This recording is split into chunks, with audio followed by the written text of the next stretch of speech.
BCCI अध्यक्ष सौरव गांगुली ने एक सनसनीखेज बयान दिया है। सौरव गांगुली ने एक बहुत बड़ा और सनसनीखेज बयान दिया। सौरव गांगुली ने कहा, नई पारी शुरू कर रहा हूं। इस वक्त की बड़ी खबर बता दी, बीसीसीआई अध्यक्ष सौरव गांगुली का यह बड़ा बयान, मैं नई पारी शुरू कर रहा हूं। अब इस नई पारी का अर्थ क्या है? बीसीसीआई अध्यक्ष के तौर पर तो वो जिम्मेदारी निभा ही रहे हैं। अब नई पारी का अर्थ क्या, जरा सुन ले। क्या नई पारी शुरू कर रहा हूं? सौरव गांगुली ने बहुत बड़ा ऐलान किया है। बीसीसीआई अध्यक्ष का ये कहना, मुझे उम्मीद है कि मुझे लोगों का साथ मिलता रहेगा। इसका क्या अर्थ निकाला जाए? क्या उनके जीवन में कोई एक नया पड़ाव आने वाला है? क्या कोई सियासी पारी वो शुरू करने जा रहे हैं, या बतौर बीसीसीआई अध्यक्ष रहते हुए क्या कोई बड़ा और दूसरा काम करने वाले हैं? ये एक अहम सवाल है। मेरी नई पारी से बहुत लोगों को मदद होगी, इसका अर्थ क्या है? ये नई पारी क्या है? ये एक अहम सवाल। अब मेरा इरादा बहुत लोगों की मदद करने का है, इससे अर्थ तो यही लगाना चाहिए कि शायद वो कोई सियासी पारी शुरू करने वाले हैं। इस वक्त की बड़ी खबर, उन्होंने जो ट्वीट किया है, जो उनका स्टेटमेंट है, वो मैं आपके सामने पढ़ देती हूँ। 2022 marks the 30th year since the start of my journey with cricket in 1992। 1992 से उनका क्रिकेट करियर शुरू हुआ, वहां से इसका जिक्र करते हुए ये बात कह रहे हैं। आगे वो जो कह रहे हैं वो भी आपके सामने रख दूं। Since then cricket has given me a lot, most importantly it has given me the support of all of you. वो ये कह रहे हैं, लोगों ने हमें अपना पूरा प्यार दिया, साथ दिया, और वो ये चाहते हैं कि आगे की यात्रा में भी वो लोगों का साथ, उनका प्यार पाएं। I am planning to start something that I feel will probably help a lot of people. वो कुछ नया सोच रहे हैं, आगे बढ़ने का सोच रहे हैं, एक नई पारी शुरुआत करने की कर रहे हैं। और अब ये नई पारी क्या कोई सियासी पारी है? क्योंकि वो कह रहे हैं एक साथ बहुत सारे लोगों को वो मदद पहुंचाना चाहते हैं। इसका अर्थ आखिर क्या निकलता है? हमारे सहयोगी समीप राजगुरु इस खबर पर जुड़ गए। क्रिकेट की नब्ज तो आप टटोलते हैं, अब सौरव गांगुली की इस ट्वीट की नब्ज टटोल कर आप बताएं समीप, क्या क्रिकेट से पूरी तरीके से अपने आप को दरकिनार करने वाले हैं सौरव गांगुली?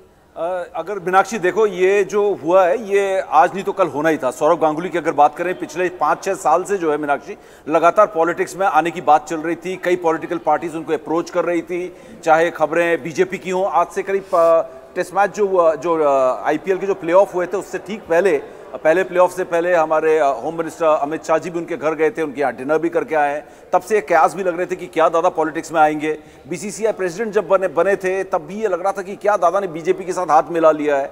तो इस तरीके की बातें लगातार चल रही थी। जब बंगाल इलेक्शंस थे, तब ये लग रहा था कि शायद दादा बीजेपी के साथ होंगे। लेकिन तब जब हमारी बात होती थी उस समय सौरव गांगुली से, तब वो हमेशा ये कहते थे कि मैं पॉलिटिक्स में नहीं आऊंगा। लेकिन दादा का पॉलिटिक्स की तरफ रुझान हमेशा रहा है, और इसमें कोई शक नहीं है कि वो बीसीसीआई प्रेसिडेंटशिप जिससे वो रिजाइन कर चुके हैं, उनका जो टेन्योर था वो खत्म हो चुका है, और उनको कूलिंग ऑफ पीरियड में भी जाना है। 2019 में वो बीसीसीआई प्रेसिडेंट बने थे, और उससे पहले वो 3 साल सीएबी के प्रेसिडेंट भी रह चुके हैं। तो उनका 6 साल का जो टर्म था, जो सुप्रीम कोर्ट ने जो वो किया है, रूल नया बनाया था, उसके मुताबिक उनको अब कूलिंग ऑफ पीरियड में भी जाना है। वो बीसीसीआई से जुड़े हुए नहीं रह सकते हैं।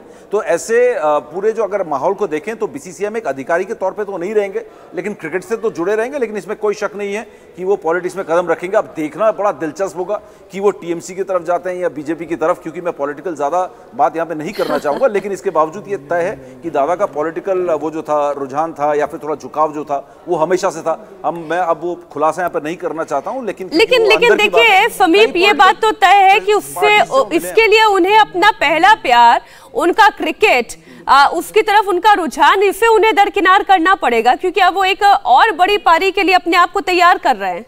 दादा के अंदर लीडरशिप तो है ही है, इसमें तो कोई शक है नहीं। टीम इंडिया को उन्होंने जिस तरीके से लीड किया, भारतीय क्रिकेट को एक नए मुकाम पर पहुंचाया। भारतीय क्रिकेट जिस दौर से गुजर रही थी, मैच फिक्सिंग के दौर से हर किसी का भरोसा उठ गया था, तो सौरव गांगुली ने उस समय इंडियन क्रिकेट को संभाला, और वहां पर विश्वास भी वापस लेकर आए, परफॉर्मेंस भी लेकर आए, और एक ऐसी टीम इंडिया को दी जो आज भी उनके सारे जो है ना गुण गाते हैं, और सारे जो उनकी वाहवाही करते हैं। तो क्रिकेट से दरकिनार नहीं होंगे। अगर आप देखिए गौतम गंभीर की अगर बात करें, और भी क्रिकेटर्स हैं जो पॉलिटिक्स में क्रिकेट से जुड़े रहेंगे, लेकिन एक बीसीसीआई एक अधिकारी के तौर पर बिल्कुल नहीं।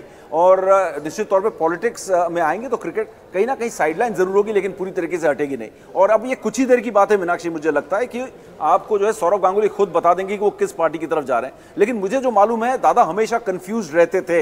एक अंदर की बात मैं आपको बता दूं कि मैं टीएमसी का अगर साथ दूंगा तो बीजेपी बुरा मान जाएगी, और बीजेपी के साथ जाऊंगा तो टीएमसी बुरा मान जाएगी, क्योंकि मैं कोलकाता में रहता हूं, कोलकाता में मेरा बड़ा बिजनेस है, कोलकाता में मेरी फैमिली है, और यहां पे टीएमसी रूल करती है। तो इस तरीके के कंफ्यूजन हमेशा सौरव गांगुली के दिमाग में रहते थे। सौरव गांगुली के साथ बहुत वक्त बिताया, और सौरव गांगुली के साथ कई बार हमने ऐसे टाइम पे थे जब वो बड़े पार्टी लीडर से मिले हमारे सामने। तो वो सारी ऐसी बातें जो यहाँ पर बताना तब तो समीप मैं ये कहूंगी कि ऐसे छवि वाले लोगों की तो पॉलिटिक्स में जरूरत होती है, जिनके हर पार्टी के साथ जो है सामंजस्य अच्छा बैठे, तो परेशानी भी भविष्य के लिए कोई खड़ी नहीं होती। लेकिन हाँ, ये बात जरूर है, आपने कहा कि वो पश्चिम बंगाल में रहते हैं, उनका परिवार वहां पर, उनका व्यापार वहां पर, उनका जुड़ाव वहां से, कौरबो लौड़बो जीतबो रे जैसे नारे जो है लगातार उनके साथ चलते आए। तो ये एक मुश्किल फैसला जरूर होगा सौरव गांगुली के लिए। मुझे नहीं लगता सौरव गांगुली के लिए मुश्किल फैसला होगा। सौरव गांगुली बहुत समझदार और बहुत सुलझे हुए इंसान है, और मुझे पूरा यकीन है और पूरा भरोसा है, मैं कह सकता हूं कि सौरव गांगुली फैसला कर चुके हैं। और मुझे जो अमित शाह जी उनके घर में डिनर करके आए, उसके बाद से मुझे ये लग रहा था कि कहीं ऐसा कोई फैसला तो वो नहीं लेने वाले। अब मैं सिर्फ इंतजार कर रहा हूं कि वो किस पार्टी में जा रहे हैं, और मुझे पूरा मुझे यकीन है, पूरी क्लैरिटी है सौरव गांगुली के दिमाग में कि वो किस तरफ जाएंगे। अब एक सवाल जो है सौरव गांगुली से थोड़ा सा आगे बढ़कर समीप, इस बात पर भी आप थोड़ा रोशनी डालें, फिर बीसीसीआई अध्यक्ष कौन होगा? जी, बीसीसीआई अध्यक्ष के लिए 2-3 कैंडिडेट्स हैं जो दौड़ में हैं, और उनमें से एक ब्रजेश पटेल का भी नाम है, और इसके अलावा कुछ और एसोसिएशन के मेंबर्स हैं जो सीनियर मेंबर्स हैं, उनका भी नाम है। तो देखा जाए, और ये भी कहा जा रहा है कि शायद जय शाह जो हैं वो बीसीसीआई प्रेसिडेंट बन सकते हैं, जो सेक्रेटरी हैं इस वक्त, और इसके अलावा ब्रजेश पटेल दौड़ में है। तो ये 2 नाम तो फ्रंट रनर्स है ही है यहाँ पर, और देखना होगा इसके अलावा कौन जो है यहाँ पर बीसीसीआई प्रेसिडेंट की दौड़ में आगे आता है। लेकिन फिलहाल जो 2 नाम सामने आ रहे हैं, एक जय शाह खुद जो है सेक्रेटरी से प्रेसिडेंट, और दूसरे एक ब्रजेश पटेल का भी नाम है जो बीसीसीआई प्रेसिडेंट की दौड़ में। लेकिन वो ज्यादा मायने नहीं रखती है, क्योंकि यहाँ पर सौरव गांगुली ने जो बीसीसीआई का जो एक जो बुरा दौर गुजरा था, जब सुप्रीम कोर्ट की बॉडी उसको वो कर रही थी, चला रही थी, रन कर रही थी, विनोद राय रन कर रहे थे 3-4 साल, और बीसीसीआई अस्त व्यस्त हो रखी थी, वो संभाल दिया सौरव गांगुली और जय शाह और धूमल जो उनके जो ट्रेजरर हैं, जो उन्होंने मिलकर, अरुण धूमल।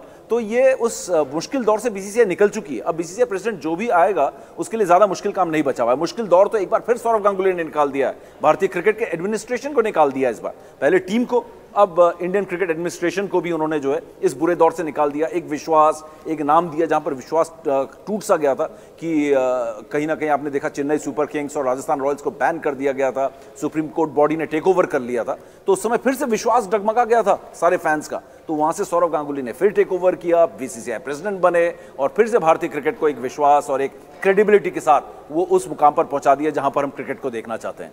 इंडिया टीवी हर वक्त हर जगह डाउनलोड करने के लिए सर्च करें India TV news Google play store या ऐप स्टोर पर।